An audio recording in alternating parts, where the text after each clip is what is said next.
मत होना। 11 पंडित भी आएंगे, आस पड़ोस वाले भी आएंगे और कुछ रिश्तेदारों को भी बुलाया है मैंने। हाँ भाभी, मैं टाइम से आ जाऊंगी।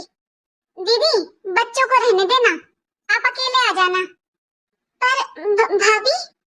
हाँ दीदी, आप बच्चों को लेकर आओगे ना साथ में, तो आपका ध्यान बच्चों पर ही रहेगा। और दीदी फिर आपको तो पता ही है, आपके बच्चे हैं भी तो इतने शैतान। एक तो आपके बच्चे किसी की सुनते नहीं है। वहाँ अपने परिवार में दादी बाबा के पास आराम से रहेंगे, तो यहाँ पर हम पूजा पाठ करेंगे या उनको संभालेंगे? उन्हें रहने देना दीदी। लेकिन भाभी, बच्चे भी प्रसाद खा लेते, वो भी पूजा में शामिल हो जाते।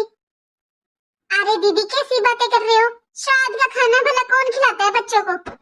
पूनम, मुझे लेट हो रहा है। अच्छा दीदी, आपके भैया को बाहर जाना है, लेट हो रहा है। आप आ जाना और बच्चों को मत लेकर आना। फिर कभी ले आना दीदी बच्चों को। चलो मैं रखती हूँ, बाय। पर भाग, इसीलिए आपकी बहन को बुलाने का मन नहीं करता। पूरे परिवार को लेकर चलती है साथ में। आप खुद बताओ जी, घर में पूजा पाठ है, इतने लोग आएंगे, भीड़ होगी घर में, कौन संभालेगा उसके बच्चों को? और उसके बच्चे किसी की नहीं सुनते। मम्मा, कब आएंगी बुआ जी? चिंकी, तेरे पेट में दर्द हो रहा था ना बेटा, अब ठीक है क्या? हाँ बेटा, अगर ठीक नहीं है तो चल डॉक्टर के पास लेकर चलता हूँ। नहीं पापा, अब मैं बिल्कुल ठीक हूँ। ठीक है बेटा, तो फिर तू जा अंदर आराम कर ले। सुनिए जी, पंडित जी ने सामान की लिस्ट भेज दी क्या? हाँ भेज दी, मैं 1-2 दिन में सारा सामान ले आऊंगा। और मैंने हलवाई को भी बोल दिया है। ठीक है जी। आपको पता है, मेरी मम्मी कहती है श्राद्ध करना बहुत जरूरी होता है। पितृपक्ष में जब हम पंडितों को खाना खिलाते हैं ना, तब वो सीधा हमारे पितरों तक पहुंचता है। और जब हमारे पूर्वज खुश होते हैं ना, फिर वो आशीर्वाद देते हैं। और पितरों का आशीर्वाद सबसे बड़ा होता है। घर में हमेशा खुशहाली बनी रहती है। ठीक है पूनम, हम बहुत अच्छे से बाबूजी का श्राद्ध करेंगे। अच्छा मैं चलता हूँ, और कुछ चाहिए तो मुझे व्हाट्सएप कर देना, मैं आते वक्त ले आऊंगा।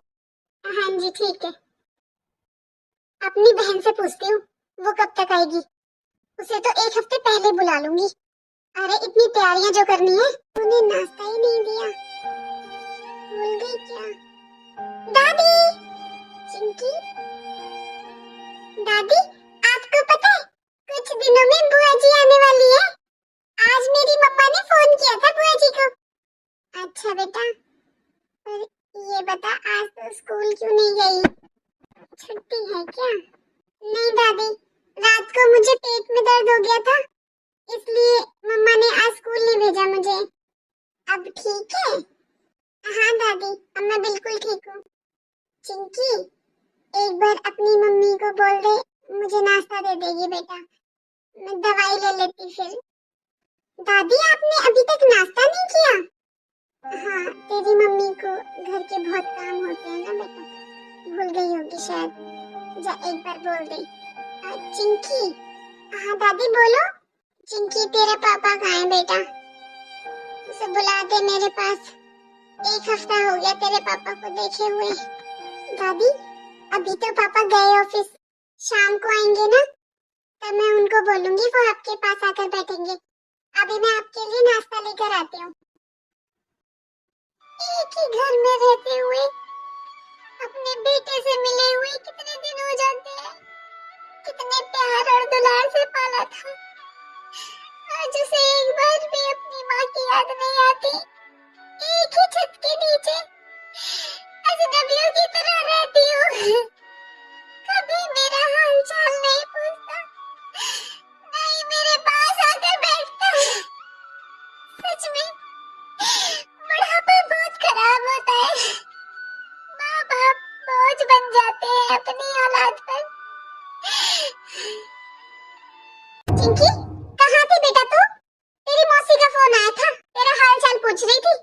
मम्मा, दादी को नाश्ता नहीं दिया आपने? क्या हुआ चिंकी, कुछ कह रही थी वो? तू अपनी दादी के पास थी? मम्मा, दादी को भूख लगी है, उन्हें दवाई लेनी है, इसलिए नाश्ता दे दो उनके लिए। चिंकी, तेरी दादी का पेट खराब है, इसलिए नाश्ता नहीं दिया। चला फिरा जाता नहीं है, बाथरूम तक नहीं जा सकती, फिर बिस्तर खराब करती घूमेगी, कौन साफ करेगा? एक दिन नाश्ता नहीं करेगी ना, तो पेट ठीक हो जाएगा। बुढ़ापे में जीभ चटोरी हो रही है। लेकिन मम्मा, उन्हें भूख लगी है, वो खाना कुछ तो दे दो मम्मा। अच्छा फिर ये ले, बोल देना अभी कुछ नहीं बनाया है। ये रात की रोटी रखी है, ये दे अचार के साथ। मम्मा ये दादी कैसे खाएंगी रोटी? ये तो सूखी हुई है। चिंकी बेटा तू समझती नहीं है। अरे पहले जमाने में बड़े बूढ़े ऐसे ही बासी रोटी खाया करते थे। जा अब ये ले जा। पक्का इसकी दादी ने रो रो कर ड्रामे किए होंगे, जैसे पिछली बार मेरे भैया और भाभी को भड़काया था। कुछ दिनों बाद बेटी भी आ जाएगी, फिर देखना बुढ़िया के ड्रामे। अरे उन सब का तो कोई बात नहीं, लेकिन ये चिंकी ये बहुत ज्यादा बैठने लगी है आजकल अपनी दादी के पास। इसका ध्यान रखना पड़ेगा मुझे। काजल, बहू, काजल। जी मम्मी जी। बहू सब ठीक है ना? हाँ जी मम्मी जी। क्या हुआ? बहू कब से आवाज लगा रही हूँ मैं तुझे, तू सुन ही नहीं रही है। कहाँ ध्यान था तेरा? बहू कुछ बात है तो बता मुझे। कुछ नहीं मम्मी जी, आज मेरी भाभी का फोन आया था, बहुत अजीब से बात कर रही थी। पूरी बात बता बहू, क्या कहा तेरी भाभी ने? मम्मी जी भाभी का फोन आया था, वो बाबूजी का श्राद्ध है ना, इसलिए बुलाया है भाभी ने मुझे। तो इसमें इतना सोचने वाली क्या बात है बहू? तू चली जाना आराम से, यहाँ मैं सब देख लूंगी, सब संभाल लूंगी। तू चली जाना, तेरी भाभी ने बुलाया है तो। फिर इसमें क्या अजीब है बहू? अभी तो तेरी माँ जिंदा है, जब मन किया करे ना तो चली जाया कर, मिलाया कर अपनी माँ से। अरे उन्हें भी अच्छा लगेगा। हाँ मम्मी जी आपने सही कहा, मुझे माँ से बात किए हुए भी 2 दिन हो गए हैं। ऐसा करती हूँ पहले उनसे बात कर लेती हूँ। बहू तू तो ऐसे पूछ रही है मुझसे जैसे मैं तुझसे मना करती हूँ कि अपनी माँ से बात मत कर। क्या हो गया है तुझे आज? कोई और बात है तो वो बता। नहीं मम्मी जी, और तो कोई बात नहीं थी, बस ऐसे ही बैठे बैठे माँ की याद आ गई थी। भाभी ने बुलाया था ना बाबूजी के श्राद्ध पर, तो बस पुरानी बातें याद आ गई थी। बहू बीते दिनों को क्या याद करना, एक काम कर अपनी माँ से बात कर ले, तेरा मन ठीक हो जाएगा। अब मम्मी जी को कैसे बताऊं? भाभी ने मुझे बुलाया श्राद्ध पर, लेकिन मेरे बच्चों को नहीं। मैं मम्मी जी से क्या कहूंगी कि मैं बच्चों को अपने साथ क्यों नहीं लेकर जा रही हूँ? 2 दिन हो गए, माँ से भी बात नहीं हुई है मेरी। भैया तो कभी फोन ही नहीं उठाते हैं। भाभी ने तो बस 2 बातें की, श्राद्ध पर आना है, फोन काट दिया। फिर से फोन करती हूँ, माँ से बात करती हूँ। भाभी फोन नहीं उठा रही है, हो सकता है बिजी हो, फिर से कर लेती हूँ। हेलो हेलो भाभी नमस्ते। हाँ दीदी बोलो, फोन पर फोन किए जा रही हो। एक बार फोन नहीं उठाया तो सोच लिया करो भाई कुछ काम कर रही होगी। और वैसे भी आज सुबह बात हुई तो थी आपसे। अरे भाभी क्या हो गया आपको? ये कैसी बातें कर रहे हो आप? बताओ क्या काम था? भाभी जरा मेरी माँ से बात करा दो। भैया के पास 2 दिन हो गए फोन करते करते, भैया भी नहीं उठाते हैं। सुबह आपने 2 बातें की, फोन काट दिया। मेरी माँ से बात करा दो भाभी, 2 दिन हो गए। हाँ दीदी मैं अभी आई हूँ माँ जी के पास से, सो रही है वो, अब बाद में कर लेना। अच्छा भाभी वैसे ठीक है ना माँ? पता नहीं बहुत अजीब सा लग रहा है मुझे 2 दिन से। हाँ हाँ दीदी बिल्कुल ठीक है, बेड पर बैठे बैठे सेवा हो रही है, और क्या चाहिए बुढ़ापे में। हाँ भाभी ये तो आप सही कह रहे हो, आप बहुत सेवा करते हो माँ की। भाभी मैं सोच रही थी कि 1-2 दिन पहले ही आ जाती हूँ, थोड़ा माँ के साथ भी बैठकर बातें कर लूंगी, क्योंकि फिर उस दिन तो आप बोल रहे हो कि रिश्तेदार भी आएंगे, अड़ोसी पड़ोसी भी आएंगे, तो बहुत भीड़ हो जाएगी, मैं माँ से 2 बातें कर नहीं पाऊंगी। तो मैं सोच रही हूँ 1-2 दिन पहले ही आ जाऊं। अरे नहीं नहीं दीदी, 1-2 दिन पहले आकर क्या करोगी? आपको तो पता ही है कितनी बारिश हो रही है, जैसे ही बारिश होती है लाइट कट जाती है। अब हमारी तो दीदी मजबूरी है, ये तो हमारा घर है तो हमें तो रहना पड़ेगा। आप क्यों परेशान हो रहे हो गर्मी में? आराम से अपने घर रहो, श्राद्ध वाले दिन ही आ जाना। भाभी मुझे पता है अपने घर का। भाभी जब मेरी शादी नहीं हुई थी ना, जब तक पूरी पूरी रात लाइट नहीं आती थी, अब तो फिर भी आती है। जब भी कोई परेशानी नहीं होती थी भाभी। भाभी मायके में ना पंखे की हवा भी एसी से कम नहीं लगती। आप मेरी टेंशन मत लो भाभी, मैं कल ही आ जाती हूँ। मेरा ना माँ से मिलने का बहुत मन है भाभी, और अभी अभी मम्मी जी ने भी बोला है कि अगर मेरा इतना मन कर रहा है मिलने का माँ से तो मैं हो आऊं। तो भाभी मैं कल ही आती हूँ। हेलो भाभी। हाँ हाँ ठीक है, जैसी आपकी मर्जी। मैं तो आपके भले के लिए बोल रही थी। ये कल ही आकर बैठ जाएगी। मैं अपनी बहन को आज ही बुला लेती हूँ, इनसे बोलती हूँ फोन करके, आते वक्त लेकर आएंगे उसे। मम्मी जी अगर आप बुरा ना मानो तो मैं बच्चों को आपके पास ही छोड़ जाऊं क्या? वो बच्चों की वजह से फिर मैं माँ के पास अच्छे से बैठ नहीं पाती हूँ। मेरा इस बार बहुत अजीब सा मन हो रहा है।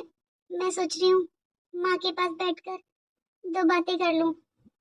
मम्मी जी बच्चे जाते हैं फिर अगले दिन ही आने की जिद करने लगते हैं।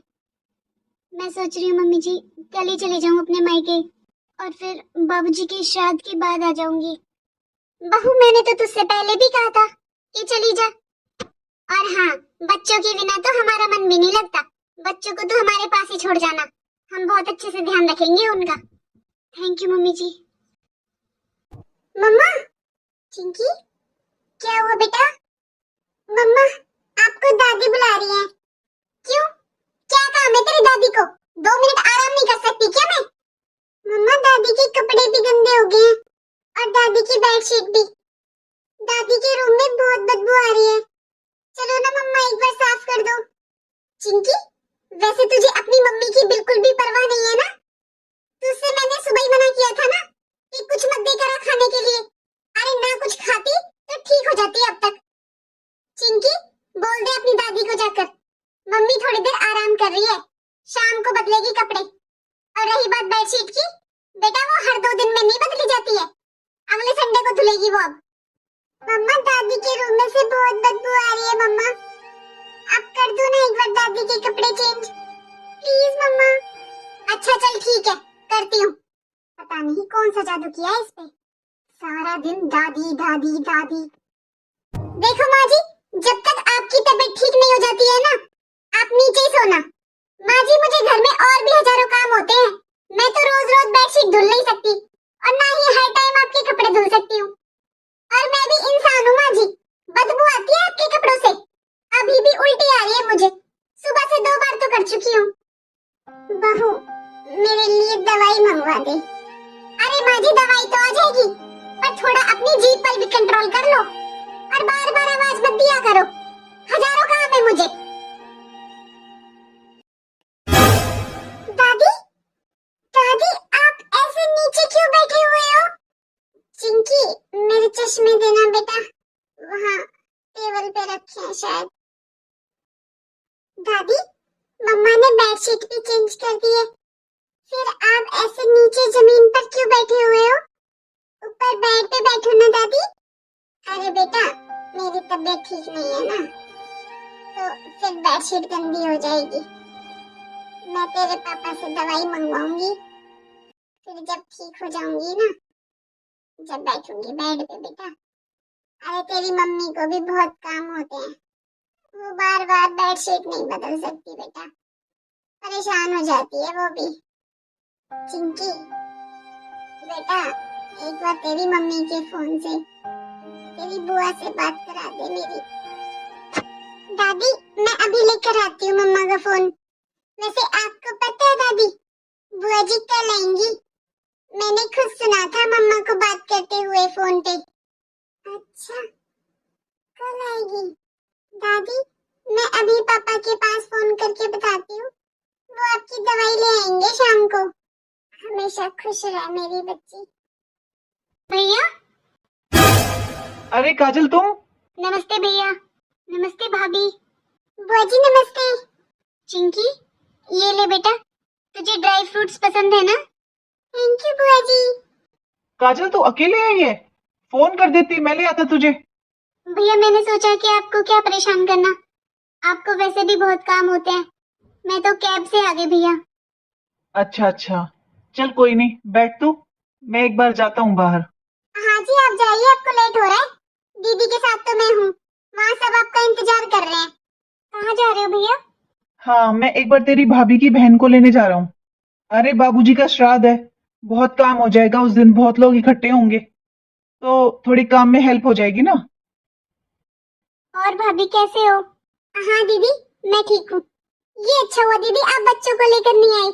अब आप आराम से रह लोगी 2-4 दिन, वरना आपके बच्चे तो परेशान ही कर देते हैं।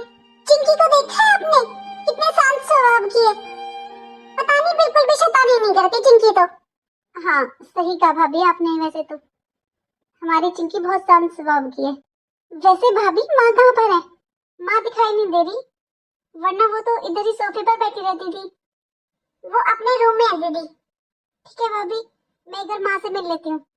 दीदी अभी तो आप रहोगी 2-4 दिन, पहले चाय पानी पी लेते, फिर मिल लेना माँ जी से।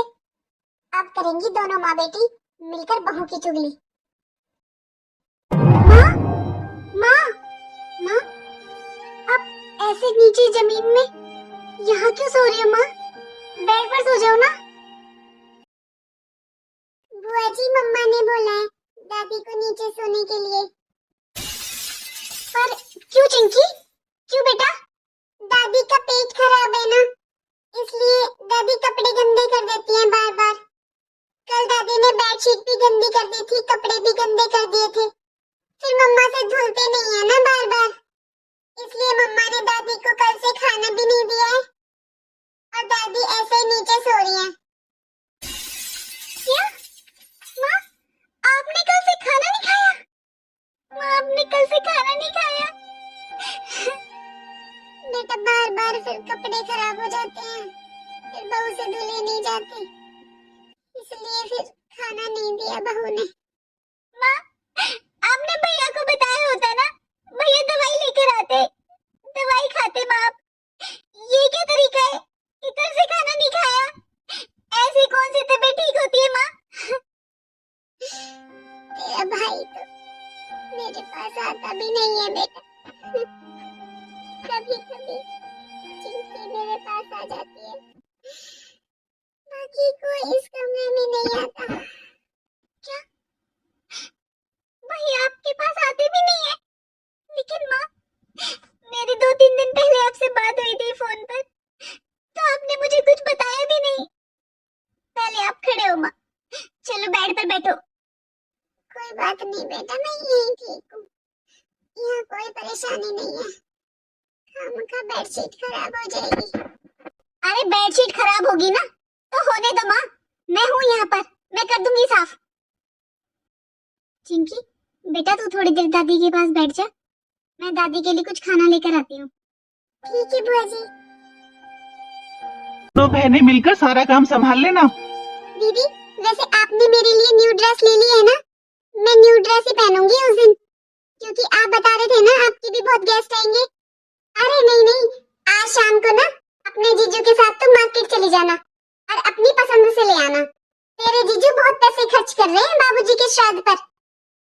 तुझे पता है सारे अड़ोस पड़ोस वाले आएंगे और बहुत रिश्तेदारों को बुलाया है। वाह भाभी वाह, मुझे नहीं पता था भैया, बाबूजी का श्राद्ध एक बहुत बड़ा त्योहार है। अरे तू कहना क्या चाहती है? मेरे बाबूजी का श्राद्ध है, आखिर उनके आशीर्वाद से यहाँ सब कुछ है, तो मैं उनके लिए इतना सब भी नहीं कर सकता। दीदी आपको तो खुश होना चाहिए कि आपके भैया भाभी आपके बाबूजी का इतना बड़ा श्राद्ध कर रहे हैं। पूनम ये कैसी बातें कर रही हो तुम? वो क्या अकेले काजल के बाबूजी थे? वो मेरे भी बाबूजी थे। और काजल, तुम्हें क्या परेशानी है ये बताओ? भैया क्या श्राद्ध करना बहुत जरूरी होता है? हाँ बहुत जरूरी होता है। पितृपक्ष में श्राद्ध करने से हमारे पूर्वज खुश होते हैं और वो फिर हमें आशीर्वाद देते हैं। तुझे पता है मेरा कितना अच्छा काम चल रहा है पूर्वजों के आशीर्वाद से। वाह भैया वाह। भैया बड़ों का आशीर्वाद? अरे भैया हमारे पितर भी तो वही बनते हैं ना जो हमारे घर के बुजुर्ग इस दुनिया में नहीं रहते हैं, जो इस दुनिया में नहीं है, उनका आशीर्वाद तो आपके लिए बहुत जरूरी है भैया।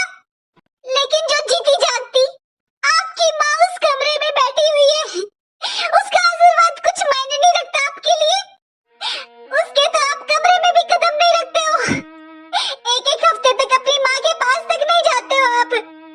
आपको बता दिए आपकी माँ ने कल से खाना नहीं खाया। क्या? वो जी माँ जी की तबीयत खराब हो रही थी, उनका पेट खराब हो रहा है, वो बार बार मोशन जा रही थी, इसलिए मैंने खाना नहीं दिया। मैंने सोचा 1-2 दिन में ठीक हो जाएंगी। ना उनके कमरे की सफाई की जाती है, ना उनको ढंग का खाना दिया जाता है, रोटी भी ठंडी दी जाती है। और ये भाभी माँ को कितना परेशान करती है। आप भाभी से कुछ नहीं कहते? अरे आप सबसे अच्छी तो वो मासूम सी बच्ची है। भैया अगर आपको आशीर्वाद लेना ही है ना, तो अंदर आपकी माँ बैठी हुई है, उसका आशीर्वाद लो ना। भाभी मुझे नहीं खानी आपके घर की खीर पूड़ियाँ। अरे जिस घर में जीते जागते बुजुर्ग भूखे बैठे हैं, उनकी कोई कदर नहीं है, उस घर में कैसा श्राद्ध। आपने तो बाबूजी के श्राद्ध को एक त्योहार ही बना दिया। भैया भैया मेरा यहाँ अब एक मिनट भी रुकने का मन नहीं है, लेकिन जब तक माँ ठीक नहीं हो जाती ना, तब तक मैं नहीं जाऊंगी यहाँ से।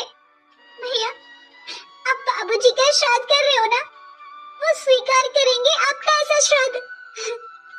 ये कैसा श्राद्ध जहाँ अड़ोसी पड़ोसी खाना खाएंगे, खीर पूड़ियाँ बनेंगी, एक त्योहार मनाया जाएगा, और घर में बूढ़ी माँ भूखी बैठी हुई है।